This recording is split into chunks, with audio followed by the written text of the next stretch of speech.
ရဏဂုံနဲ့သီလနဲ့ကလူပြေနတ်ပြေတန်တရာနဲ့ပြောမယ်ဆိုရင်လူပုံနတ်ပုံပဲရောက်နိုင်တယ်ပြမဘုံမရောက်ဘူးမေတ္တာပွားလိုက်လို့ရှိရင်ဇံရပြီဆိုရင်ပြမဘုံထီအောင်ရောက်တယ်ပေါ့သူတို့ဆိုလို့ပေါ့အဆင့်ချင်းကလည်းကွာသွားတယ်ဒါဖြင့်အဲ့ဒီမေတ္တာဘာဝနာပွားတဲ့သမထကျင့်စဉ်နဲ့ပို့ပြီးတော့တမိုးရှိတာရှိသေးလားလို့ဆိုရှိတာပေါ့တဲ့အမြင့်ဆုံးကတော့ပါတော့ဆိုလက်ဖြောက်တတိအချိန်လေးမှပဲမမြဲဘူးဆိုတဲ့အမှတ်တင်ညာလေးဆိုလိုတာကဝိပဿနာတရားကိုအထောက်လိုက်ပါအရာခတ်သိမ်းဟာထာဝရပြောင်းလဲနေတဲ့အရာတွေသာဖြစ်တယ်ဘယ်အရာမှမတည်မြဲဘူးဆိုတာလေး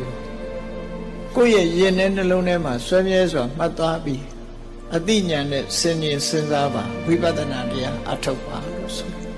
မမြဲတဲ့သဘာဝကိုစဉ်းရင်စဉ်းစားနိုင်တဲ့ဝိပဿနာဉာဏ်ရပြီဆိုရင်တော့အဲ့ဒီကုသိုလ်ကတော့အကောင်းဆုံးပဲဘာကြောင့်ကောင်းလို့ဘုန်းကြီးတို့လိုက်တွေးလိုက်တဲ့အခါနိဗ္ဗာန်နဲ့အနည်းဆုံးရောက်သွားလို့ကောင်းတယ်လို့ပြောအားလုံးကနိဗ္ဗာန်ကိုဥတည်သွားနေတာအနေဆန်းတင်ညာမှာပေါ်ရပဲနဲ့နိဗ္ဗာန်ကိုရောက်တဲ့နည်းမရှိဘူးဘုန်းကြီးတို့ဗုဒ္ဓဘာသာဝင်သူတော်စင်တွေမျှော်မှန်းကြတယ်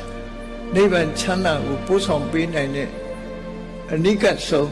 စောင်းနှံလေကားကြီးဟာဝိပဿနာတရားပဲဖြစ်တယ်။မြဲတယ်ဆိုတဲ့အရာတစ်ခုမှရှာမတွေ့ဘူး။အားလုံးဟာထာဝရပြောင်းလဲနေတဲ့မမြဲတဲ့အရာပဲလို့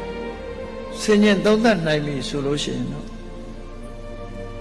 တေချာပေါ့ဒီကုသိုလ်ဟာအမြတ်ဆုံးပဲ